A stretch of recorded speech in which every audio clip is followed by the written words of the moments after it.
This IB, CCSS, OS, Common Planning, IP, through Ccss is all too much to handle right now. I just want to know how this all fits together. Let's look at your plate and see how we can make it more manageable. Oh, how about we look at how IB and CCSS complement each other and how really they are not two separate things, but together direct the learning toward the same outcome. What are you teaching tomorrow? I'm teaching fractions. Well, what concept are you teaching about them? What do you mean? Well, there are a lot of things to learn about fractions. Before you think about the start, why don't you think about the finish? Both IB and CCSS provide you with outcome standards.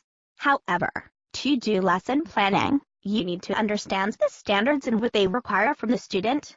So what you're saying is, if I were a builder, I wouldn't drop off materials and tools at a worksite and just tell them to build the house. We would first create a blueprint that includes everything that is needed to build the home successfully. What we can do is sit down and look at the front matter in the standards instead of just looking right at our grade level standards.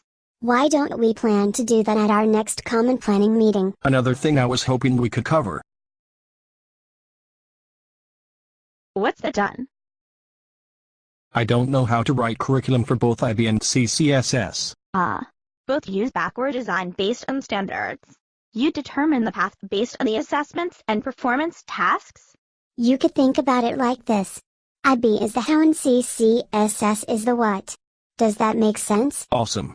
I'm starting to feel much better. Just a few more questions about the paperwork. So, how do the CCSS requirements relate to the IB unit planner? What do I do? Your performance tasks and assessments are what you want the students to be able to do at the end of the IB unit, and these are guided by the learning outcomes defined by the Common Core standards. The essential questions for your unit will help to drive your instruction toward that final assessment or task. Do IB and CCSS have separate essential questions? Actually, when the essential questions are created, they satisfy both the overarching enduring understandings from the CCSS and the overarching essential questions from the IB. The more we talk through these as a group, the better I am starting to understand how they can complement each other. So I develop an assessment based off standards and teach the process. It is both IB and CCSS. Simple. This is where it gets complicated. Both IB and CCSS agree. Through inquiry, you help your students discover the process. Then the focus of your instruction should be helping students independently transfer the knowledge. So I use backward design driven by assessment defined by outcome standards supported by student inquiry while using IB as the how and CCSS as the what. Hey Don, so what do you think is the final step? It would only make sense if after the inquiry process we assess the knowledge through a performance task and reflect accordingly. Yes. You are right, Don.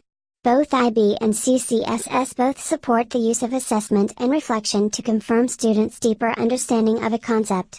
Let's get to work and really get to work on your fractions unit. We'll start with figuring out the what. That's the CCSS. Right? Right. And then we can focus on the how. And that's the IB. You got it. You rock, Don.